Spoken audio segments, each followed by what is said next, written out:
Alors aujourd'hui, on va réaliser donc un hachard de légumes. Alors c'est vraiment le plat très connu à La Réunion, on en trouve partout, on en vend dans les fêtes, on en vend dans les camions-bars, on met dans les sandwichs, on met partout, on le vendait même sur les stades, dans les petits sandwichs, dans les matchs de football autrefois. C'est vraiment un plat très très connu. Bien sûr, il nous vient de l'Inde, donc c'est un plat épicé à base de légumes. Alors, au niveau des épices, aujourd'hui, malheureusement, je dirais, ça c'est mon avis personnel, le plat a été tellement vulgarisé qu'aujourd'hui, tout le monde fait du hachard, même les industries agroalimentaires, mais ils oublient de mettre les vraies épices dedans et ils mettent juste un petit peu de curcuma pour colorer. Mais le vrai hachard, bon, il contient du piment, ça c'est donc une évidence. On n'est pas obligé de mettre des tonnes, mais il contient du piment. Et il contient surtout un mélange d'épices bien spécial. Comme on fait un mélange spécial pour le massalé, ben on fait un mélange spécial pour le hachard. Alors là, il est très simple. Il est composé donc de 3 épices. On va mettre une cuillerée à soupe de graines de cumin entières, une cuillerée à soupe de graines de moutarde, des petites graines noires, et une demi-cuillère à café de fenugrec, le fenugrec, donc qu'on appelle vendion. Et on va broyer ça ou au pilon, ou dans un moulin, et on va obtenir une poudre grossière qu'on va utiliser pour aromatiser notre hachard.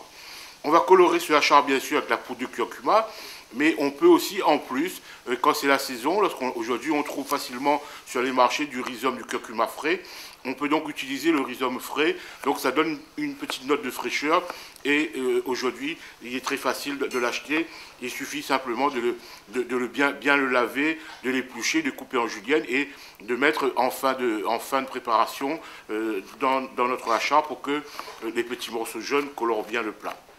Au niveau de la cuisson, donc c'est très simple. On va faire revenir dans une grande poêle ou dans un carail avec de l'huile. On va revenir donc là-dedans des oignons effeuillés ou coupés grossièrement. On va rajouter encore un petit peu de graines de moutarde, des graines de cumin entières. On va faire revenir ce mélange. Et on va rajouter du gingembre, du piment vert. Certaines personnes rajoutent de l'ail, d'autres non. Donc ça, c'est à votre choix. Vous pouvez faire avec de l'ail ou sans ail. Et on va laisser suer cette garniture. Donc oignons, les petites graines d'épices, du piment, du gingembre, éventuellement de l'ail. On laisse revenir cette garniture, bien suer. Et on va rajouter la poudre de curcuma. Alors faites attention lorsque vous rajoutez votre poudre de curcuma. Faites en sorte que le mélange enrobe bien la poudre de curcuma pour pas qu'elle brûle, sinon elle va communiquer un goût amer à la préparation, ce qui serait désagréable. Donc chauffez modérément et rajoutez tout de suite vos légumes. Alors on va commencer bien sûr par les légumes les plus durs. Dans le hachard, donc on va mettre les haricots verts. On va donc remuer les haricots verts qui sont crus, juste effilés, émincés finement. On va les remuer dans cette garniture chaude. Lorsqu'on va laisser cuire environ 2 minutes à 3 minutes. Et ensuite, bien sûr, on va stopper le feu. On va éteindre le feu et on va rajouter dans l'ordre tous les autres légumes afin que ces légumes restent croquants hors du feu. Alors on va rajouter bien sûr la carotte. On va rajouter la carotte, on va bien mélanger. Le chou, du chou. On va rajouter ensuite, on peut rajouter donc du chou-fleur. Et on va terminer avec des gros piments, avec du citron, avec d'autres légumes qu'on peut rajouter. On va terminer donc le hachard en mettant la note acide. Alors on peut mettre du citron comme aujourd'hui, mais en plus du citron, donc on a l'habitude de mettre du vinaigre. Alors il y a 2 possibilités. Actuellement on met du vinaigre comme ça, tel quel dedans, et autrefois on faisait bouillir le vinaigre, on faisait chauffer le vinaigre dans une petite casserole, et on mettait dedans pour accélérer l'acidification, je dirais, du hachard. Donc on le couvrait hors du feu et on mélangeait le vinaigre très chaud dedans. Et ce hachard pouvait, comme je vous ai dit, pouvait se conserver donc plusieurs jours. Aujourd'hui, on va le manger tel quel, croquant. Alors le hachard de légumes, c'est vraiment un mélange. Il y a des légumes incontournables comme le chou, la carotte, le haricot vert, les gros piments.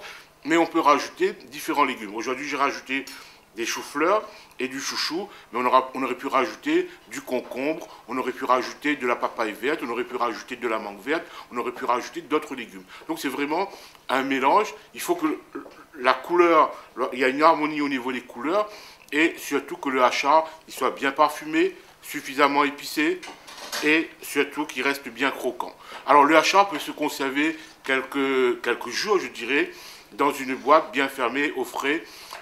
Autrefois, on n'avait donc pas de froid et on mettait ce hachard dans une grande marmite et on le pouvait conserver suffisamment longtemps. Mais aujourd'hui, c'est vrai que les légumes ne se conservent pas autant qu'avant et surtout, on va mettre beaucoup moins d'huile qu'autrefois. Autrefois, on réalisait un hachard qui était vraiment très très gras et la quantité de sel, d'huile et d'acide, parce qu'on rajoutait du vinaigre ou du citron, empêchait la fermentation des légumes, donc ce qui faisait qu'on pouvait garder quelques jours de plus. Aujourd'hui, tout le monde possède du froid, donc on va diminuer la quantité d'huile pour la conservation, on n'a vraiment pas besoin, et on peut le conserver au frais pendant plusieurs jours. Alors il accompagne, on peut le manger en entrée, il peut accompagner des viandes froides, on peut l'utiliser, donc comme je vous ai dit, en sandwich, des putos, vraiment une possibilité de manger des légumes facilement, et ça aussi c'est un plat que, en général, les enfants mangent le hachard. Donc ne vous privez pas, faites manger vos légumes à vos enfants,